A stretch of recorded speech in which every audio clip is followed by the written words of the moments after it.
Right guys, welcome back. In today's video I'm going to be making something that my better half's been asking me to make for quite a while now, and I've been putting it off and putting it off, so it's about time I actually done what she wanted and get it made. So what she's asked me to make her is a desk tidy for a dressing table to hold her hairdryer, straighteners, hairbrush and hair bands. And she wants some sort of cable tidy system so she can wrap the cords up and stop them from all getting tangled up together. So that is what I'm going to be trying to do in this video. As always, I've got no plans, no sketches, just going to wing it as normal. So let's see what we end up with, shall we?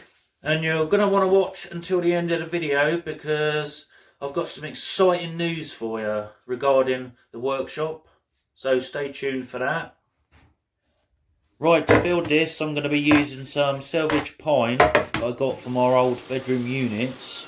It's the same stuff I use to upcycle 2 bedside tables, and I used it to rebuild my chessboard table. So if you haven't seen those videos, feel free to check those out. So the first thing I need to do is trim the sheets down and remove all the old fixing holes, and then I can start chopping the pieces down to their final sizes.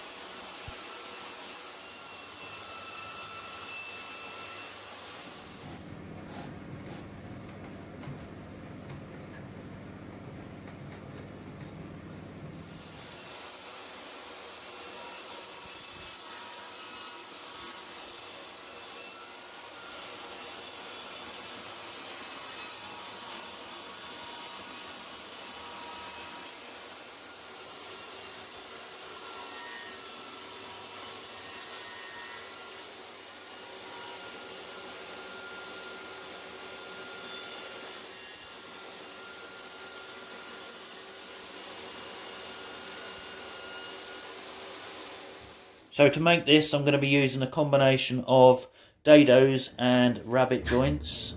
So here I'm just setting the blade roughly halfway on the timber, and then it's just a case of running it repeatedly across the table saw, adjusting the fence a fraction every time until you've cleared all the waste.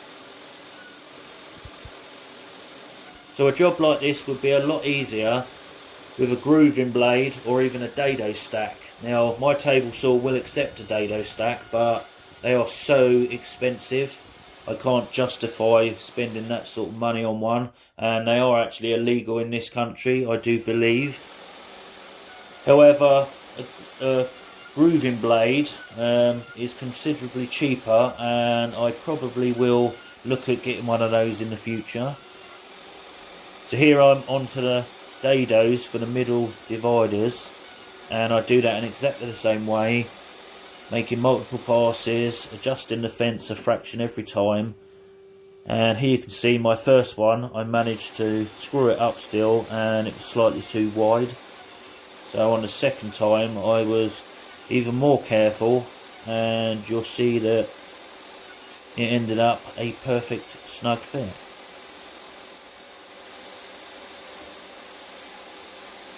And that's how they should be.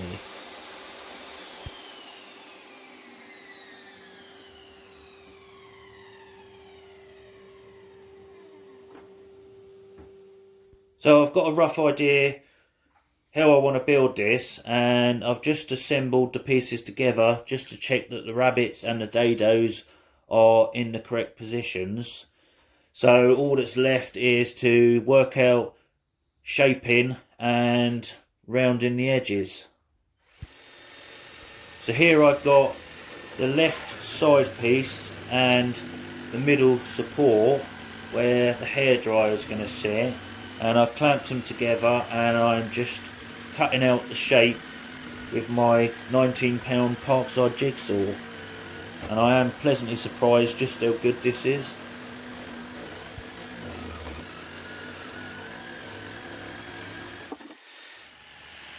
So now I'm cutting the back piece, and the one mistake I made doing this was putting the clamp in the wrong place, and that caused me to deviate from the line, so I had to make a few adjustments to that one.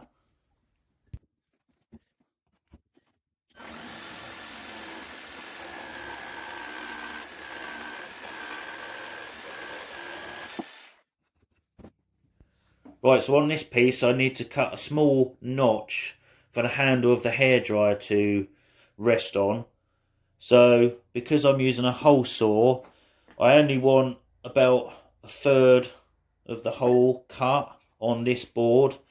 So because the pilot bit would have been off the board completely, I've clamped a sacrificial bit up tight against the bit that I'm trying to notch out, and that way I can use the sacrificial piece to drill into and create a notch on the bit I'm keeping, if that makes any sense.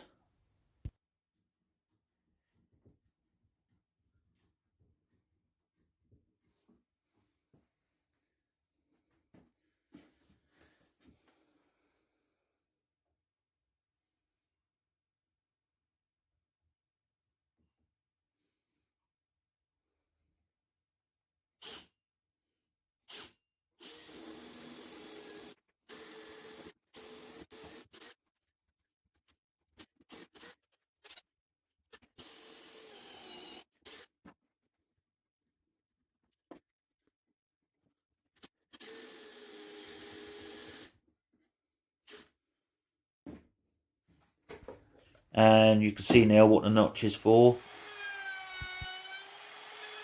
Then I marked all the edges I wanted to round over with an X, and that just helps me to only route the bits I actually want to route and not get carried away routing bits that I don't need to route.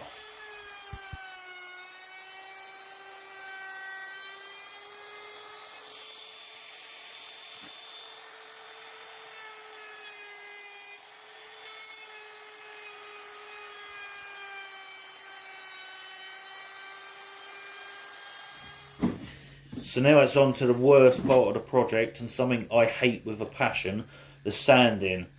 So I started with a 50 grit to remove the old yellowed finish, and then went straight to 240 grit to smooth it out, and this pine feels baby smooth when it's been sanded.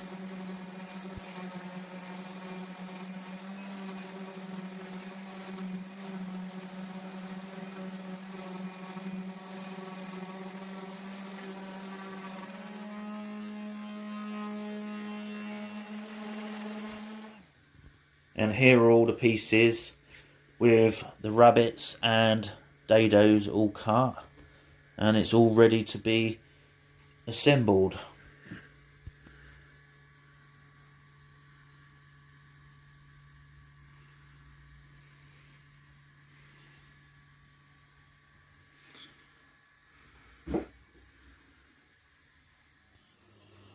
So these bits are going to be used for wrapping the cables around, and they're going to consist of two pieces glued together, which I've rounded the corners on, and then a longer bit on the top just to hold the cable on there.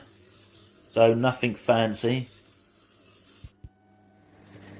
So now on to painting, and my wife chose the exact same chalk paint grey that I used on the upcycled bedside tables and the chessboard table, which is just as well because that's the only paint I've got in the workshop at the moment, apart from a few aerosols.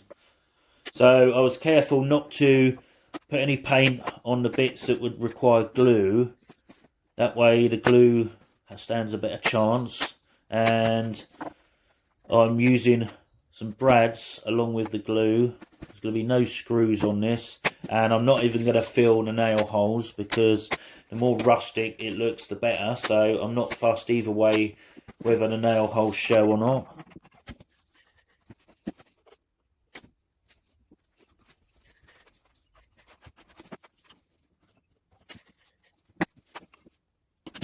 So I had to put a small shim in one of the dados just to tighten up the joint because some idiot cut it too wide, but I'll let him off this time.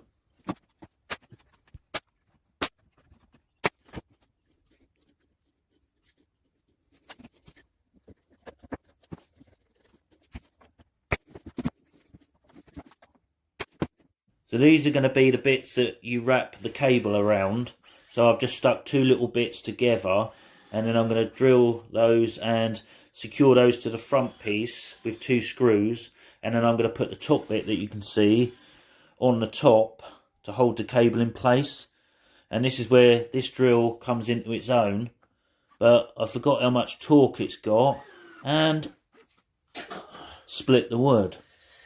So with another 2 bits made, I then remembered I had the Countersink bits, so at least I got to try those out, and that's brilliant. And like I say, the fact that you can drill and countersink, remove your chuck, and already have the driver bit ready to screw it in is flipping amazing. I love this drill. I'm even thinking about getting another one. So anyone that's after a cheap drill, this has definitely got plenty of torque, and for 30 quid, it's a bargain.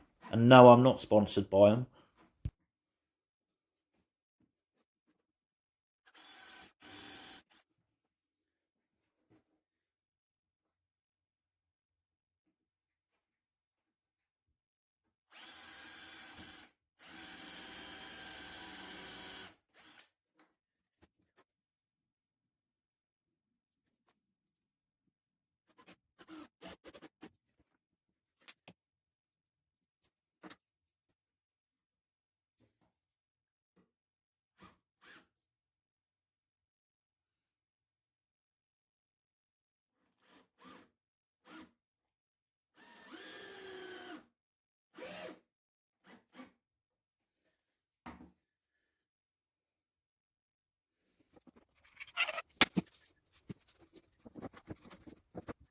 So to cover up the ends of the rabbits that I cut, I'm just going to be putting some small trim pieces on, made up of 6mm ply and rounded over at the top.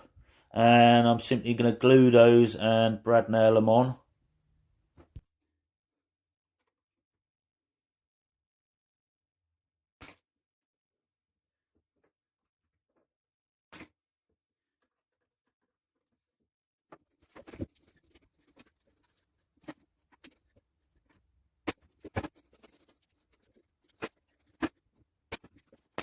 So the last thing to do was finish off the painting, and that is another job I can tick off the list. And the best part is the wife absolutely loves it. So happy wife, happy life. So don't forget guys, if you're not yet subscribed to the channel and you like general DIY, tool reviews and woodworking videos, I'd appreciate it if you would subscribe to the channel and tap the bell icon, and you'll be notified of all my future uploads. So once again, thanks for watching.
Right guys, hope you enjoyed that one. If you did, give it a thumbs up. If you didn't, give it a thumbs down. Share with your friends. If you're a regular subscriber, then thanks for supporting the channel. If you're a new subscriber, welcome to Grumpy's Workshop. And if you're not yet subscribed to the channel, then why don't you think about hitting the subscribe button, tapping the little bell icon, and you'll be notified of every future upload. So if you're into woodworking, DIY or workshop related build videos, then subscribe. The moment you've all been waiting for, I've managed to get enough money together to buy some materials, and I'm going to be completely revamping my workshop. I've been using this space for just over 2 years now, and I'm really not happy with the way it's set up, and I'm going to be making some big changes. Materials are coming in Monday, so I'm looking forward to cracking on and getting it done. So I'm not going to tell you too much about it right now, so you'll have to subscribe if you're not already, and you'll find out in the next video. It's probably going to be a series because it's not going to be a 5-minute job. It's probably going to take me a few weeks to do it, if not longer. We'll see how it goes. So yeah, subscribe if you're not already, and I'll see you in the next video. Stay safe